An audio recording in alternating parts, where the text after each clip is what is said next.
Hey everyone, it's Sunday, August 12th, 2018, and it's time to go to work on music. It's been a great day, I'm in a really good place, and excited for a productive session as usual. Gonna jump into the online class front, more Armin van Buuren, more hardcore tracking, gonna hit a quick guitar practice, share my progress, and then gonna dive into the Savvy Musician Academy digital marketing class, round 2, and update you guys with my progress on all those fronts. Appreciate you guys for tuning in, let me know if you have any thoughts or questions as we go, and I'll update you at the end with what I accomplished. Let's do it.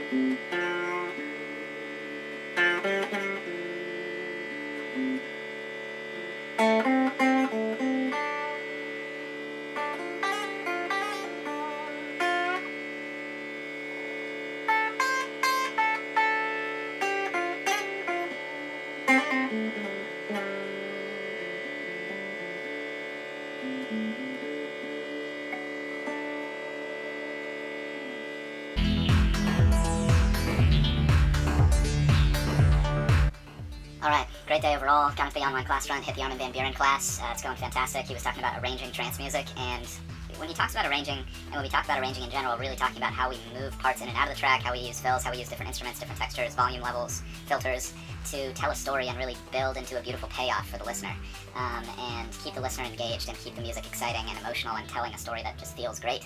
And particularly with trance music, obviously it's extremely important. And so he's talking about a couple tricks that he uses. He always leaves the kick drum filtered or just a little lower in volume in his intro so that when his beat drops in for the first section of the song, then it has a nice impact. And another trick that he uses is he'll automate a volume drop either in the overall track or in the kick drum or the percussion up to like 3 dBs, kind of sloping down in the last couple bars before the drop, so it sort of like builds this tension and it leaves this space so that when the drop comes in, it's like boom, and it really just has a much bigger weight and a bigger emotional impact, which I thought was a great tip and a great trick, and I may end up using that myself. So yeah, that's fun, and I've been experimenting with that a little bit in the masters for Full Circle, just dropping the intro volumes down so that when the track comes in, it just has a little more weight, which is a lot of fun, and I've been really enjoying that. Also mastered it with a lot more dynamic range than it previously had, so it sort of has a more dynamic feel and a little more natural ebb and flow, which was definitely missing from the first version of the record. The first version of the record was loud the whole way through, just super compressed, which was cool for the time, but just, I don't think that's like a timeless, it didn't have the effect that I wanted it to have overall. From there, got into the hardcore tracking class, just learning a little bit about some bass tracking techniques, and the main fundamentals are like same as guitar, make sure it's in tune, make sure you adjust the intonation and the fretboard action height so that things aren't going too sharp when you hit a note, and then, yeah, he always goes DI, one DI, and then usually uses a SansAmp, which is like an amp modeler, and mixes those two together to get like part clean for the super lows, and then a little dirty to help the bass cut through the mix and the mids and top end, a little bit of distortion, which I thought was cool and interesting, and definitely sounds good for heavy rock, and yeah, interesting to see his tracking approach, probably similar to guitars, just a little faster, because you don't necessarily need to double everything.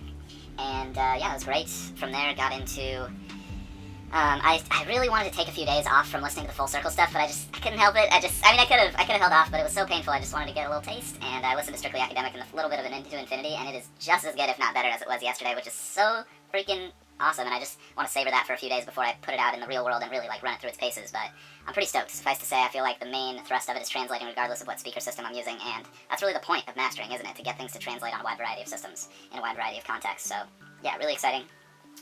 And makes me very hopeful for the future, obviously. Then the next move, I think, is getting the business infrastructure set up to support the Full Circle re-release really soon, hopefully the next few weeks, and just running through the Savvy Musician Academy at double speed, just trying to get things set up. So I set a goal as far as like what my vision is for the next few months, and then for the year after that.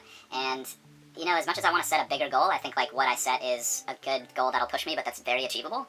And it's going to help me just, you know, get to the level where I want to be, which is, you know, the ability to go straight full-time music next year again, and scale up from there to the point that like I can just do that as long as I want to, basically, and I can go back and do other things or advance my career in different ways if I want to, but really I can just enter the music scene and really make an impact, if that makes sense, in the areas that I want to. So, not necessarily the mainstream, I have no need for that, but as long as I can hit my financial targets and my, you know, satisfying people's desire for music and community targets, then I'm freaking more than stoked. So, yeah, it's pretty exciting, and from there, yeah, I mean, it's hard not working on something musically creative, like just the pure business stuff all day is a little rough. I got a quick guitar practice in, so I'm going to try to go forward and mix in, like, working on the new tunes with some of the business building stuff, just to make sure that I'm not moving too much away from, like, day in, day out, connecting to the deeper core of what I love about making music, so it's a good lesson. Appreciate you guys for tuning in, hope you guys are out there grinding towards your goals, enjoying the process. That's what I'm out here doing, and I will see you guys tomorrow for more. Can't wait. And I see life going by. I wonder,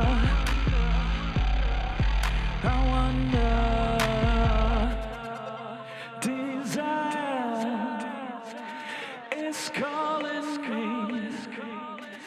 It It's changing my mind. The light is filling me because now is my time.